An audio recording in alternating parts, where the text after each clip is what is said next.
Hello, everyone. I'm Noah, and today I'm going to tell you a story that completely changed my life. It's not an easy story to hear, but I promise it'll keep you glued to your seat. Imagine driving 9 hours through a brutal snowstorm just to do something special for the person you love most, only to uncover a truth that shatters your heart. That's exactly what happened to me. And this story isn't just about betrayal. It's about finding myself again after everything fell apart. Are you ready? Let's dive in. Abigail and I, my wife, had been together for 7 years. We were the kind of couple people called meant to be. High school sweethearts in a small Minnesota town, we broke up during college, then reconnected by chance at a mutual friend's wedding. One look, one smile, and we fell in love all over again. We got married, bought a 3-bedroom house in the Minneapolis suburbs, had 2 decent cars, and took a vacation once a year. Nothing fancy, but enough to feel like life was good. I worked in tech. Abigail was in marketing. Our life wasn't perfect, but I always thought it was enough. Until about 6 months ago when things started to change. Abigail grew distant. She started spending more time with her sister Mia and a new group of friends. I jokingly called them the Instagram crew. They drove fancy cars I bet they couldn't afford, took expensive vacations, and always flaunted it on social media. Abigail began complaining about our house, calling it a starter home, and asking when I'd level up in my career. I thought it was just a phase, maybe pressure from comparing herself to her friends. But I was wrong. And I only realized it when I decided to do something truly special for her birthday. Abigail's birthday is in February, when the Midwest is buried in snow and plans often get canceled. This year, she wanted to go to Mia's house, a 6-hour drive away, for a spa weekend. I lied and said I had to work and couldn't go, but in reality, I took Friday off to secretly show up at Mia's with Abigail's favorite cake from a famous bakery near our house. I even packed her favorite dress and heels, booked a table at a fancy restaurant I'd waited 3 weeks to reserve. I planned everything perfectly. But the weather didn't cooperate. Thursday night, the forecast warned of a massive snowstorm with 6 to 10 inches of snow across 3 states, including my route. Most people would have canceled. Not me. Part stubbornness, part not wanting to waste my effort. I left home at 7 a.m. Friday, and what should have been a 6-hour drive turned into a 9-hour nightmare. Snow fell so thick I could barely see the taillights ahead. 3 accidents on the highway slowed everything to a crawl. I stopped twice for coffee just to stay awake, but I kept picturing Abigail's face when I walked in with that cake. I thought it'd be worth it. Oh, how wrong I was. When I reached Mia's neighborhood around 4 p.m., snow was ankle deep. I had to park a block away because the plows hadn't cleared the street. I grabbed the cake box, trudged through the snow, jeans soaked. Mia's front door was unlocked, and I heard laughter from the kitchen. I was about to call out my arrival, but then I heard my name. Abigail was speaking, her tone dripping with sarcasm. Noah's probably stuck at work. In this weather, they'd have sent everyone home by now. Mia chimed in. Yeah, he's probably sprawled on the couch with his headset playing that stupid game. I froze in the entryway. This wasn't playful teasing about my gaming habits. There was something vicious in their tone. I almost stepped in to speak up, but then Abigail continued and her words stabbed me like a knife. God, I wish he'd crash his car. I could use the insurance money. Mia burst out laughing, adding, or at least a few months of peace. They laughed, really laughed, like the idea of me dying or being hospitalized was a hilarious joke. I stood there holding the cake box, feeling like the world collapsed. I don't remember deciding what to do. I just walked into the kitchen, set the cake on the counter, and left. Their faces went pale when they saw me, but I didn't stop. I got back to my car, sat in it for 20 minutes before I could put the key in the ignition. My phone buzzed nonstop, 17 missed calls, 38 texts. I didn't read any. I drove to a nearby motel, paid $80 for a room that smelled like cigarettes. I turned off my phone and stared at the ceiling until morning. When I turned it back on, there were 63 texts and 29 missed calls.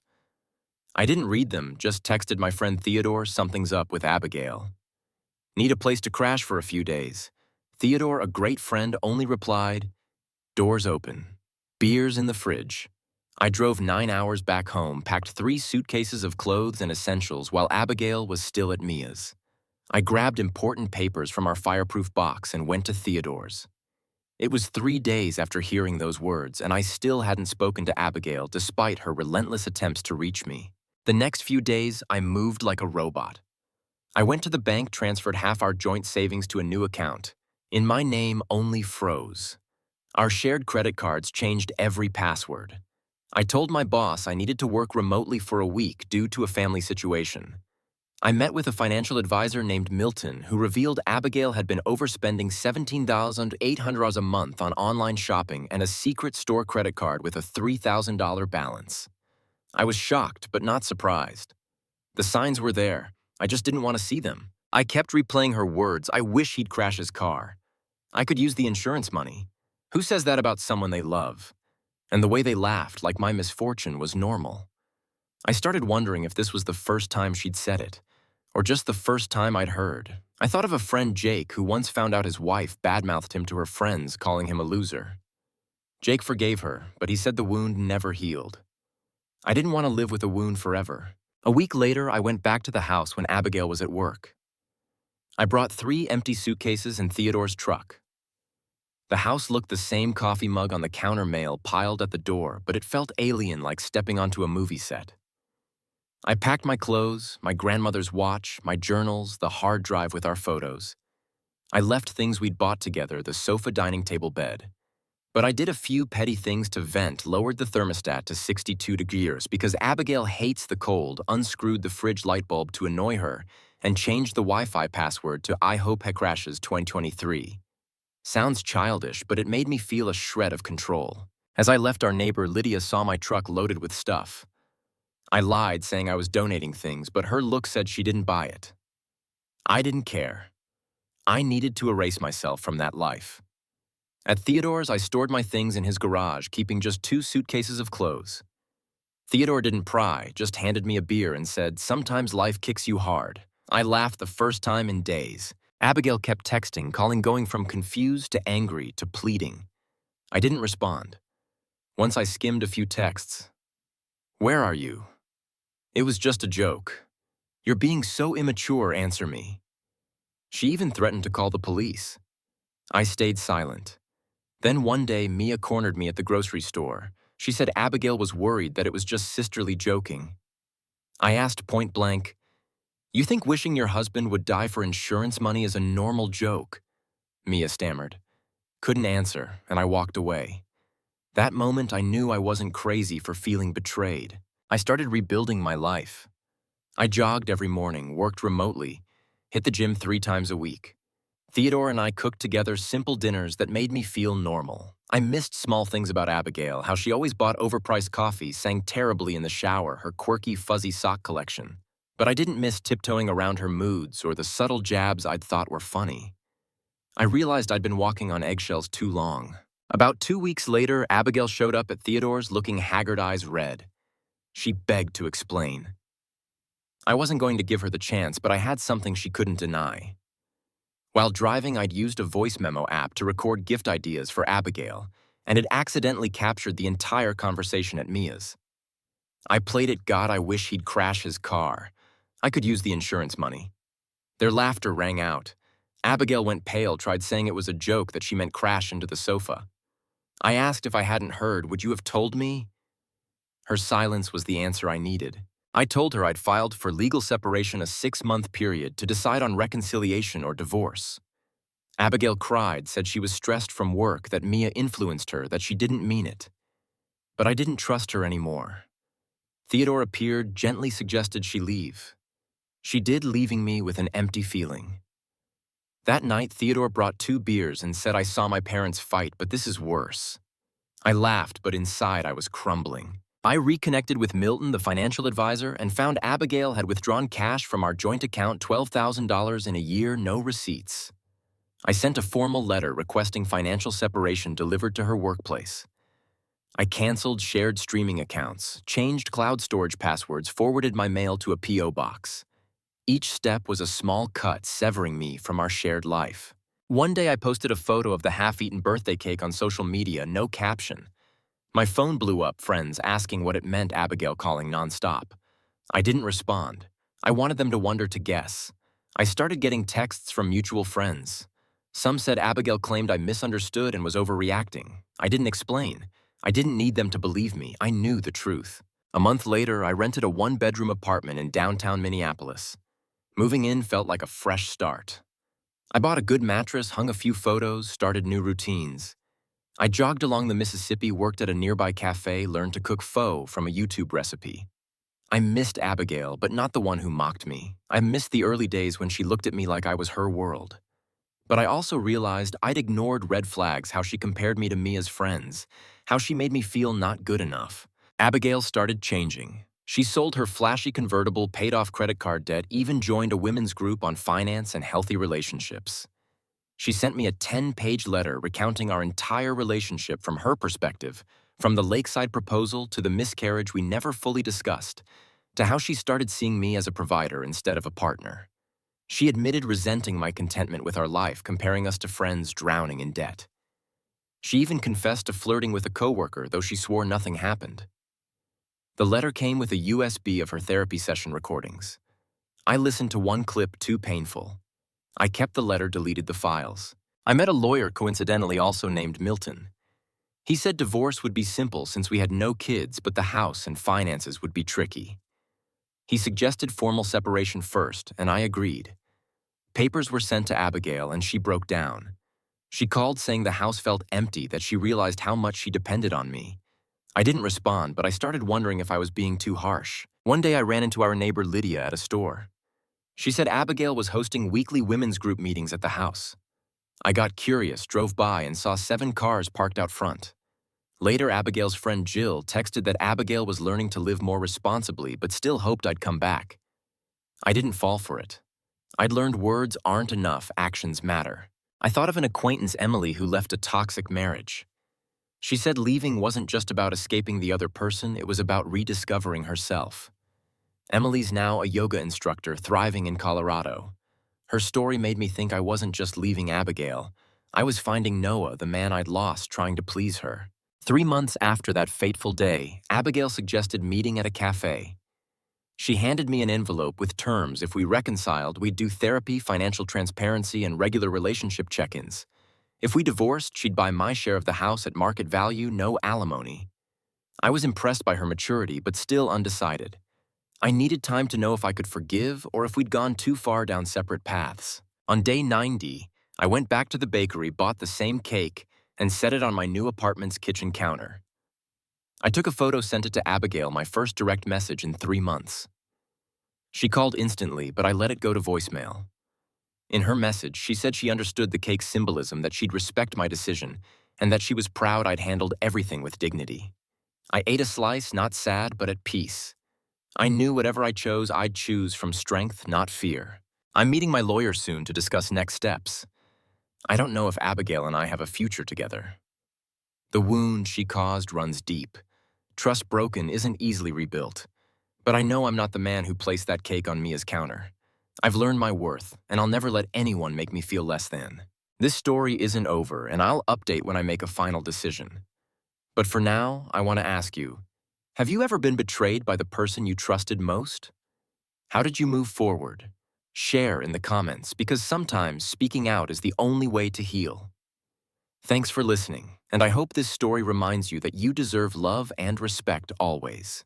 Thank you for staying with me, because this story is far from over, and what happens next will have you glued to your screen. After sending Abigail that cake photo, I thought I'd found a moment of peace, a pause to breathe.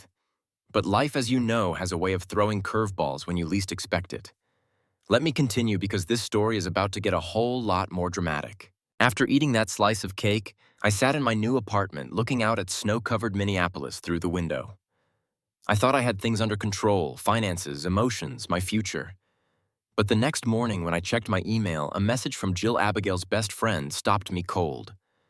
Jill wrote Noah, "I don't want to bother you, but there's something you need to know. Abigail didn't tell you the whole truth about what happened at Mia's. Call me when you can." My heart pounded. Not the whole truth. What did she mean I'd heard Abigail wish me dead for insurance money? What could be worse? But curiosity, or maybe fear, made me pick up the phone. Jill met me at a small cafe in St. Paul, a place we used to go with Abigail in happier times. She looked nervous, constantly glancing around like she was afraid of being seen. Noah, she began, her voice shaky. What Abigail said at Mia's wasn't a one-off. She'd said similar things before, not just to Mia, but to her new friend group. I felt my blood run hot. What do you mean? How long has she been saying this? Jill sighed, explaining that months earlier at a wine party at one of Mia's friends' houses, Abigail got drunk and complained about me, saying she was stuck in a marriage with a boring guy and that insurance money would set her free. Everyone laughed, thinking it was a joke, but Jill said Abigail's eyes weren't joking. She'd been thinking about it not just once. I sat there trying to process it. Not a spur-of-the-moment comment while drunk. Not a weak moment. Abigail had been harboring these thoughts, sharing them with others, making me a laughingstock among her friends. Why tell me now, I asked. Jill looked down. Because I see her trying to pull you back, and I couldn't let you walk into that without knowing the truth. I tried telling Abigail she was wrong, but she didn't listen. I'm sorry, Noah. I thanked Jill, but inside I felt torn apart again. I thought I was moving forward, but now I was back at square one. I decided not to confront Abigail right away. Instead, I called an old friend, Ryan, who works in insurance. I asked about the life insurance policy Abigail and I bought 3 years ago, $500, $1,000, no small sum. Ryan checked and called back with news that chilled me 6 months ago. Abigail had contacted the insurance company to confirm policy details, specifically asking about payouts if I died in an accident. She didn't change anything, but the fact that she called without telling me was a massive red flag. Noah. I don't want to speculate, Ryan said, but be careful. I'll send you the policy records if you need them. I thanked him, but my mind wouldn't stop. What was Abigail planning? Did she really want me gone? Or was this just her sick fantasy? I dug deeper. I reviewed Abigail's old texts, ones I'd ignored in my pain. Among them, I found one from 3 months ago sent at 2 a.m. I just want things to be easier. Why can't you make that happen? At the time, I thought she meant work or finances, but now it felt sinister. I also checked our joint bank account and found a strange transaction. A $5,000 withdrawal transferred to Mia's account, no note. I called Milton, the financial advisor, who confirmed Abigail had withdrawn similar cash amounts totaling over $20,000 in the past year with no clear destination. She might be paying off someone, Milton said, or worse, preparing for something. I felt like I was living in a thriller. The woman I once loved shared everything with now seemed like a stranger with dark secrets. I decided to hire a private investigator, a guy named Carl recommended by Theodore. Carl looked like he stepped out of a detective novel, fedora, gravelly voice, unlit cigarette. I gave him everything I had, from the recording to the bank transactions. I'm not saying she's a criminal, Carl said, but I'll find out what she's hiding. Give me 2 weeks. While waiting, Abigail kept reaching out. She sent emails no longer emotional but practical, updating me on selling luxury items, paying debts, taking classes to boost her income. She even apologized again, saying she was growing and wanted to prove she'd changed. I read those emails with a strange feeling, part wanting to believe her, part fearing it was all an act. I replied briefly just to keep contact, but promised nothing. I needed Carl's answers before deciding anything. 2 weeks later, Carl called me to his office, a cramped room full of papers and stale coffee smell. He set a file in front of me. Noah, good news and bad news. Good news, your wife didn't hire anyone to hurt you. At least I found no evidence. Bad news, she's mixed up with some shady people. Carl explained that Abigail's new friend group, led by a woman named Vanessa, was tied to small-time financial scams. Not mafia, but they encouraged each other to live beyond their means, take on debt, and sometimes join sketchy get-rich-quick schemes. Abigail had sent money to Vanessa, not Mia, for an investment project Carl suspected was a scam.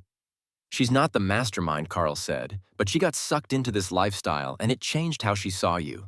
I was shocked, but part of me wasn't surprised. Abigail was always impressionable, especially with people like Mia or Vanessa, who made her feel she needed more. Carl also found evidence that Abigail attended wine parties where they trashed their partners, turning it into a sick game. Her words at Mia's weren't the first time, but the culmination of a toxic mindset she'd been nurturing. She might be changing now, Carl said, but you need to decide if it's worth the risk. I went back to my apartment, head spinning. I reread Abigail's 10-page letter, every line looking for the real her. There were sincere moments she wrote about our miscarriage, how we never fully processed it, how she blamed me for moving on while she was stuck in grief. But there were chilling lines too, like admitting she envied my calmness as if my stability was an insult. I realized Abigail didn't just betray me with words, she betrayed the values we'd built together. I decided to meet Abigail again, but this time I'd set the rules. I chose a public park at Lake Harriet where we used to walk on weekends. When she arrived, she looked different, shorter. Hair, no makeup, simple jeans and sweater. She gave an awkward smile, but I didn't return it. Abigail, I said, I know about Vanessa. The money, what you really said to that friend group. Her face went pale, but I kept going. I have the recording, the bank records, and I know what you thought of me all this time. I need you to tell the truth, not what you think I want to hear. Abigail cried, but not the performative tears from before. She admitted getting swept up in Vanessa's group, feeling inadequate compared to them, and how bad-mouthing me made her feel powerful in the moment. She said Vanessa suggested an investment plan promising big returns, and she used our joint money to join. When it failed, she panicked, and her words at Mia's were her venting under pressure. But you have to believe me, Noah, she said, I never meant to hurt you. I was just lost. I asked about the insurance company call. She froze, then said Vanessa told her to check the policy, saying it was smart to do in case something happened. She swore she only asked for information, nothing more. I didn't know if I believed her. Part of me wanted to scream to blame, but I just said, Abigail, you destroyed our trust. I don't know if you can fix it, but I won't let you drag me down again. I walked away, leaving her there, and for the first time I felt truly free. But the story didn't stop. A few days later, Mia called me, first time since the grocery store. She apologized, said she was wrong to laugh at me, that she'd been caught up in Vanessa's and her own toxic energy. Mia revealed Abigail had cut ties with Vanessa and that friend group, even reporting the investment project to authorities. She's trying, Noah, Mia said. I'm not saying you have to forgive her, but she's not the same person. I didn't respond, but I took note. I started getting messages from mutual friends who'd sided with Abigail. One Sarah said Abigail confessed to them about what she said and did and was in intensive therapy to understand why she became that person. Sarah said Abigail didn't expect forgiveness, just wanted me to know she was trying to be better. I felt a flicker of respect but kept my distance. Meanwhile, I kept building my life. I joined a local running club where I met Alex, a guy who'd gone through a divorce after his wife cheated. Alex said he forgave her, but still divorced because they no longer shared values. Forgiveness doesn't mean staying, he said. His words stuck with me like a guiding light. A month later, I got a package from Abigail. Inside was a handwritten notebook titled What I've Learned. It wasn't a pleading letter, but a series of notes on her journey from recognizing Vanessa's toxicity to facing her grief from the miscarriage, to learning to live within her means. The notebook ended with one line, Noah. I don't deserve you, but I won't stop trying to deserve myself. I read it, and for the first time I cried not for regret, but because I saw a glimpse of the Abigail I once loved, but who no longer belonged to me. I decided to meet Abigail again, this time at a small restaurant we used to love. I told her I saw her changes, respected her efforts, but couldn't go back. I forgive you, I said, but not so we can stay together. I forgive you so I can move on. Abigail nodded, tears in her eyes, but she didn't argue. Thank you, Noah, she said. Thank you for loving me once. I left the restaurant feeling lighter. I didn't know what the future held, but I knew I was stronger than ever. I kept running, working, even started dating, not rushing, just opening my heart. I kept that cake in my memory, not as a scar, but as a reminder. I deserve love, and I'll never let anyone make me doubt that. This is my story, but I know it's also the story of many of you. If you've been betrayed, had to rebuild from ashes, share your story. We're stronger when we tell these stories together. Thanks for listening, and I'll keep updating if anything new happens. But for now, tell me, what would you do in my shoes? Thank you for continuing to follow, because this story is still far from over. And what happens next will have you on the edge of your seat wondering what could possibly come next. After that final meeting with Abigail at the restaurant, I thought I'd closed a painful chapter of my life. I'd forgiven not for her, but for me to move forward without the weight of resentment. I thought I could leave the past behind and start a new journey. But life, as I've learned, is never that simple. Old secrets have a way of rising from the shadows, and people you thought you knew can hide sharper knives than you ever imagined. Let me continue because this story is about to take a turn even I didn't see coming. After that night at the restaurant, I felt relieved like a boulder had been lifted from my chest. I focused on my new life. My small Minneapolis apartment runs along the Mississippi weekend evenings, watching football with Alex and new friends from the running club. I even tried dating just casual coffee dates with a woman named Hannah who worked at a local nonprofit. Hannah had a warm smile and a way of talking that made me feel heard, something I realized I'd missed in my final years with Abigail. But despite my efforts to move on, a part of me felt uneasy, like a puzzle piece was still missing from the story I hadn't found. One Saturday morning, while cleaning my apartment, my phone buzzed with an unknown number. I usually ignore unidentified calls, but this time I had a strange gut feeling. I answered, and a low, hesitant voice came through. Noah, this is Derek. I used to work with Abigail at the marketing firm. I think you need to know some things. My stomach dropped. Derek. I remembered the name. Abigail had mentioned him as a close colleague who helped with big projects. But Derek's voice wasn't friendly or casual. It was laced with anxiety. Can we meet? He asked. Not over the phone. I don't want to leave a trail. A trail. I was stunned, but curiosity and a touch of fear made me agree to meet at a quiet bar in the suburbs, a place with few passersby. When I arrived, Derek was in a dim corner wearing a dark jacket, twisting a beer glass. He looked about 35, salt and pepper hair, eyes tired, like he hadn't slept in a week. Noah, he started. I'm sorry for dragging you into this, but I can't stay silent anymore. Abigail didn't just say those awful things at Mia's. She did some things I think you need to know about. A chill ran down my spine. What things? I asked, my voice tight. Derek took a deep breath and told a story that nearly knocked me off my chair. According to Derek, about 8 months ago, Abigail started changing at work.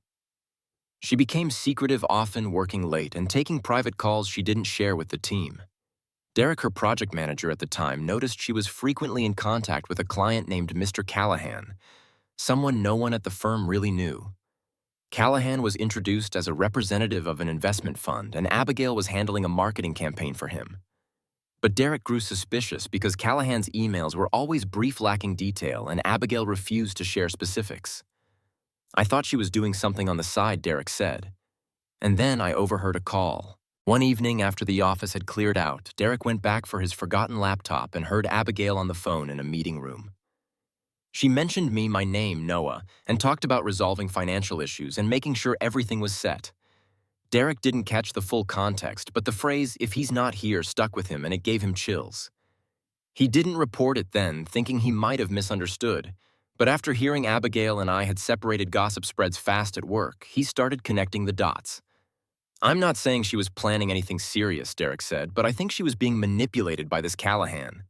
You need to look into it. I left the bar feeling like I'd been punched. Who was Callahan? And what issue was Abigail resolving? I thought of the money withdrawn from our joint account, her calls to the insurance company, the investment project Carl mentioned. I called Carl immediately, told him everything Derek said. Callahan, huh? Carl muttered over the phone. I'll check my files.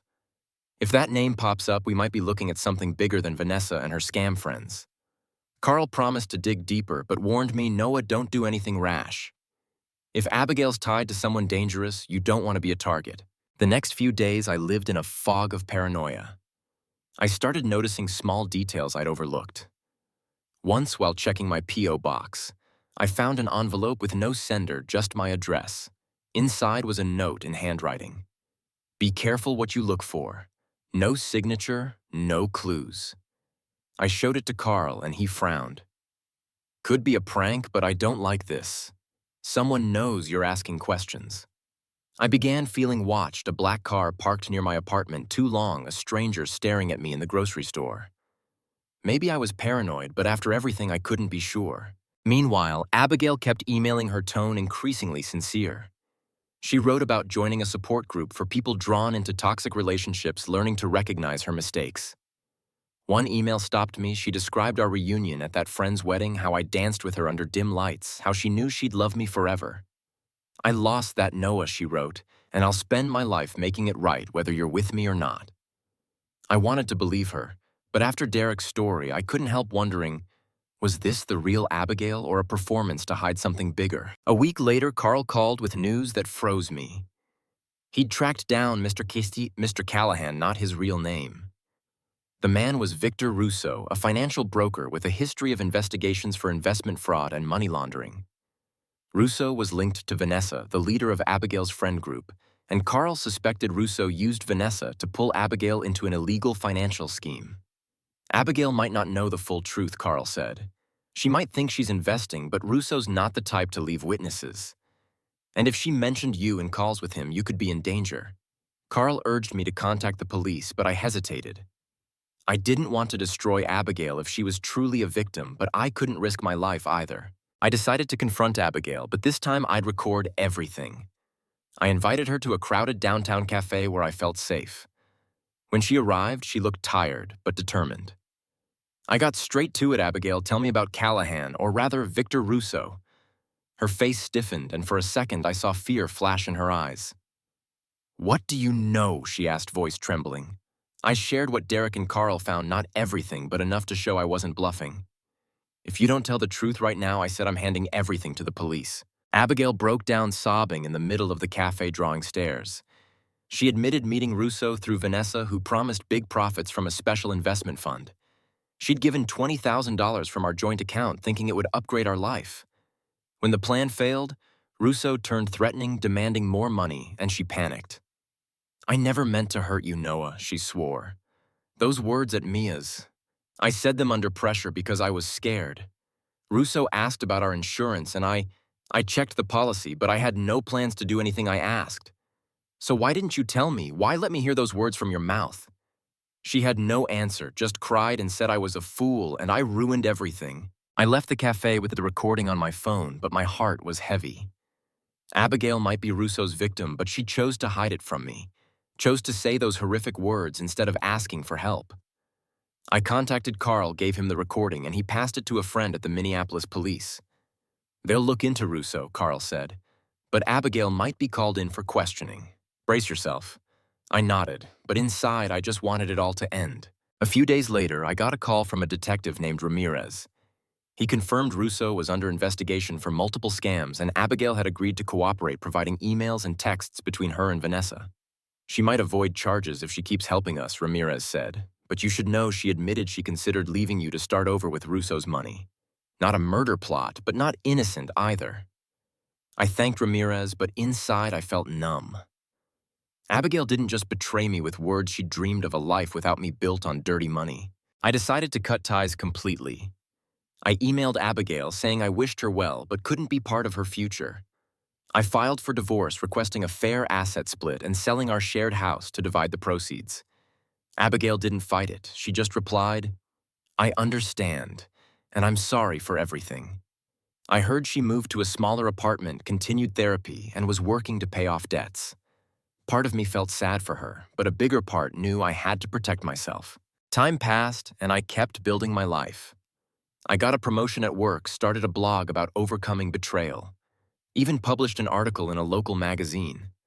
My blog drew thousands of readers who shared their own stories of betrayal and healing. Hannah, the woman I was dating, became a close friend, and though we weren't officially a couple, I started feeling hope for love again. But then one late evening, while reading reader emails, an anonymous message appeared. Noah, you think you're free, but Russo knows what you did. Be careful. My heart stopped. Russo. He was arrested last week per the news. Or was he? I called Carl immediately and he promised to check. Could be someone trying to scare you, he said. But I'm not taking chances. Don't go anywhere alone for a few days. I locked my doors, checked my windows, and for the first time in months, fear crept back. The next morning, Ramirez called. Russo's still in jail, he said, but some of his associates are out there. We're watching. Consider installing security cameras. I did, but the sense of being threatened didn't fade. I started noticing odd signs, a strange car parked near my apartment, a silent phone call, another letter saying, don't dig deeper. I didn't know if it was Russo's people, Vanessa, or a sick prank, but I refused to live in fear. I hired a security company, reported everything to the police, and kept living. Meanwhile, I got a handwritten letter from Abigail, not an email, but actual mail. She wrote that she'd testified against Russo, was living a simpler life, and prayed for me daily. I don't expect forgiveness, she wrote, but I hope you find happiness. You deserve it more than anyone. I kept the letter not out of sentiment, but as a reminder of my journey.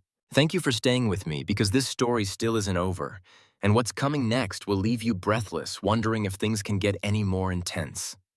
I thought after the anonymous letters, the threats, and the truth about Russo, I'd hit the bottom of this nightmare. But I was wrong. The secrets didn't just lie with Abigail or Russo. They lurked in corners I never imagined, and every step forward felt like walking into a new maze. Let me continue, because this story is about to explode with twists you won't see coming. After Abigail's letter, I tried focusing on my new life. My blog about overcoming betrayal grew, and I started getting invites to share my story at small workshops in Minneapolis. One evening, while preparing for a talk at a community center, my phone buzzed with an unsaved number. The message was brief: check your old mailbox. There's something you need to see. Old mailbox. They meant the one at my and Abigail's shared house, which I hadn't visited since moving out. I'd forwarded all mail to a P.O. box, but this message gave me chills. Who knew I'd lived there? And why now? I called Carl, the PI, and he agreed to come with me to the old house. When we arrived, it was dark, the neighborhood eerily quiet. The house looked abandoned, overgrown grass newspapers piled at the door. Abigail had moved out but kept the house for sale, and I guessed she rarely visited. The mailbox was dusty, stuffed with junk mail and overdue bills.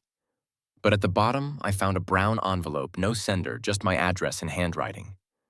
Carl shook his head. Noah, I don't like this. Open it somewhere safe. We went back to my apartment, and when I opened the envelope, my heart stopped. Inside was a stack of photos of me.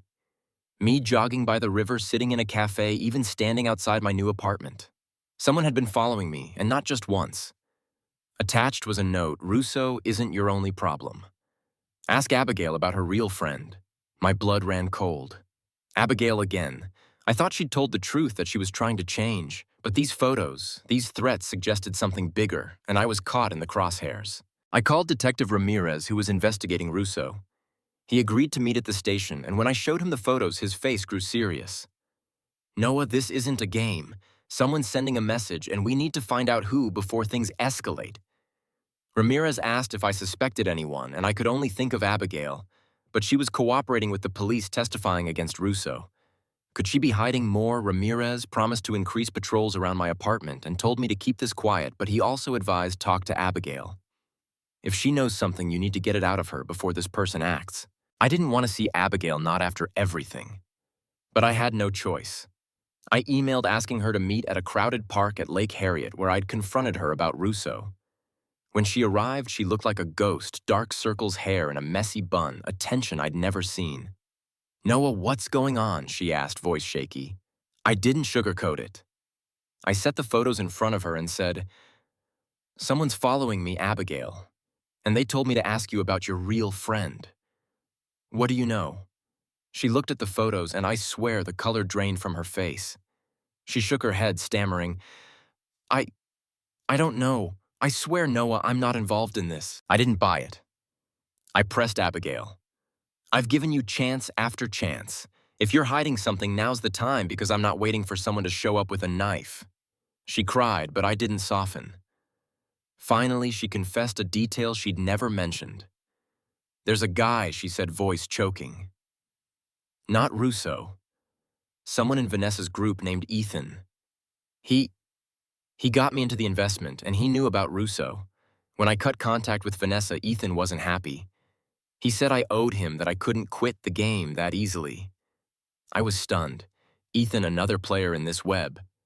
And you didn't think to tell me or the police? I shouted. She bowed her head, admitting she was scared of Ethan, that he had ties to bad people, and she thought silence was safer. I left the park, head reeling.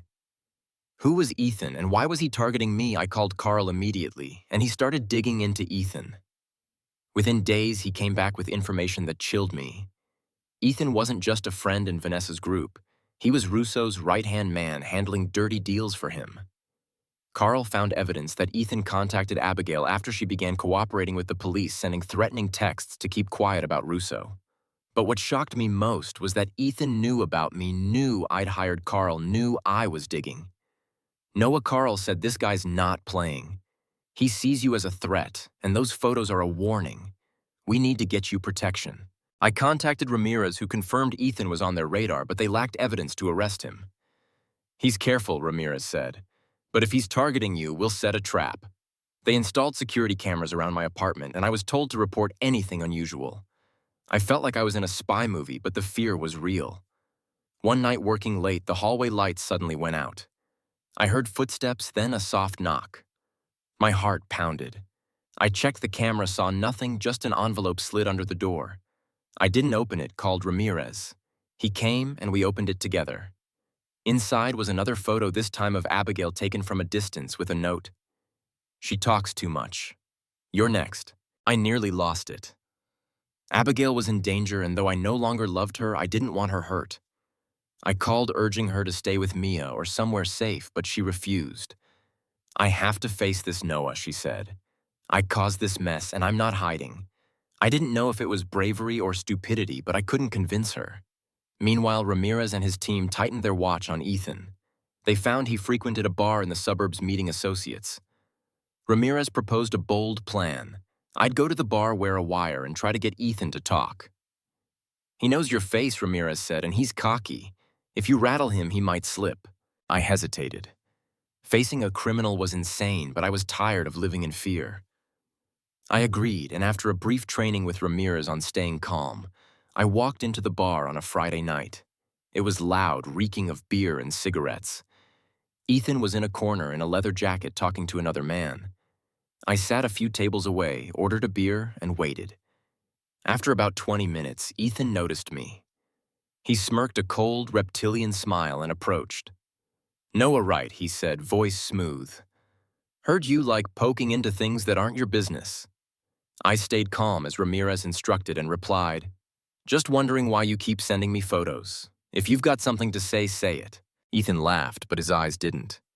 Smarter than I thought, he said. Abigail picked the wrong guy to mess with, and you're the price she pays. He dropped vague lines about people who don't keep promises and consequences, but I sensed tension in his voice. He was trying to scare me, but I held my ground, asking, so who's behind this, Russo? Or do you have a bigger boss?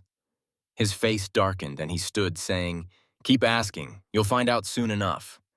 He left, and I exhaled, but the wire caught everything. Ramirez listened to the recording and grinned.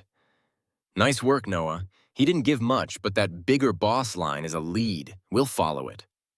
Over the next few days, police ramped up pressure on Ethan, and he finally slipped caught trying to deliver a suspicious package at a warehouse. Ramirez called, confirming Ethan had spilled about a larger network involving money laundering and investment scams with Russo as a small piece.